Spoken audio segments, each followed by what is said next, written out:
Hi everyone. On today's Stage Time podcast, we're lucky to have Sam Wogan, a well-known digital journalist, with us.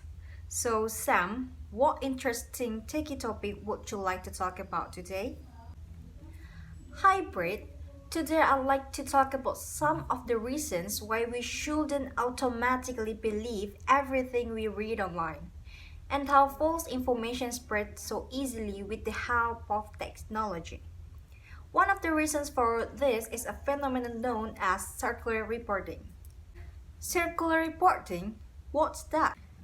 Well, it's basically reports which are based on other reports rather than on the primary evidence or source.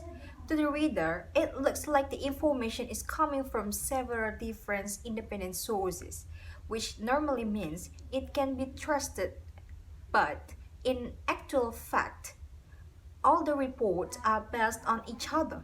Imagine a piece of false information is published, for example in Wikipedia, and then is referenced in a newspaper article or other publication. Okay, let me see if I've understood this correctly. So, someone writes an article on Wikipedia which contains some false information. That's right.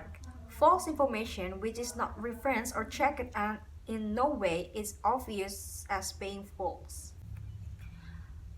Okay, and then this false information is copied from Wikipedia by a journalist and included in a newspaper article. Yes, or other type of article as if it were true information. And then Wikipedia references the newspaper article which verifies the information in the original Wikipedia article as being true. That's right. And sometimes it's not just one newspaper article that cites the false information. Several publications may include it, and so it becomes very difficult to prove that the original information is false. Let me give you an example. A few years ago, a 17 years old American student was on holiday with his family in Brazil. He spotted that which he believed to be an aardvark, but which was in fact a type of Brazilian raccoon called a coati. When the boy got home after his holiday, he went online and changed the Wikipedia entry by adding the name Brazilian aardvark to the information on the article as a sort of joke, and then he forgot about it and thought nothing more of it. However, what started to happen was the article and blogs began to quote the information from Wikipedia, and then those articles were to reported as evidence in Wikipedia.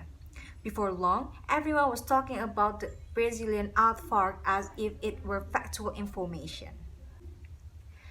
So when information makes its way from a Wikipedia page into a published article, the article could be spreading false information without even realizing it. Exactly. It makes you wonder how many causes initiated by people in this way have ended up as truth in many people's mind just because people copy and paste the finalized Wikipedia page. That's not to say that all information on Wikipedia is false by any means. There's a ton of really valid information there and it is constantly being updated. Many people consider it to be the most up-to-date and unbiased encyclopedia in the world. However, it is the open structure of Wikipedia compared to a traditional encyclopedia, which makes it a target to be tampered with. So we just have to be aware that there may be a certain amount of inaccuracy on Wikipedia. Yes, and it's also worth mentioning that circular reporting is not just restricted to harmless information like the Brazilian aardvark, isn't it? No. For example, some time ago, claims that certain vaccines could cause autism in children were published in a prestigious medical publication by a British surgeon. The problem was that the unsupported claims were picked up by the media and the news spread like wildfire. Soon enough, the general public were understandably concerned about the risk and a huge number of parents refused to vaccinate their children. Consequently, in recent years, we have seen an increase in the number of children suffering childhood diseases such as measles. By the time the claims were proven unfounded, the damage was done, and even to this day, some people still believe that there is a link between vaccines and autism.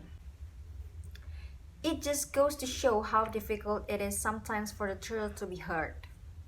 Absolutely. So, in practical terms, how can we be sure that what we're reading is true? Well, we can take certain steps such as checking the original source of the information and, if at all possible, checking that the original source is reliable and not just taken from either Wikipedia, Facebook, or the media. Right. So we need to be a little more critical and not just believe everything we read online. That's right.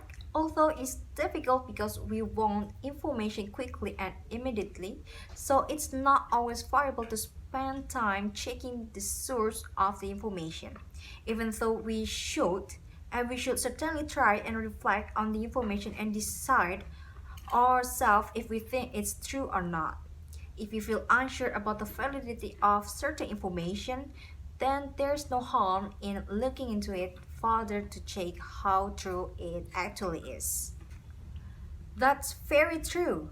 We often take things at face value and don't really take the time to think critically about them.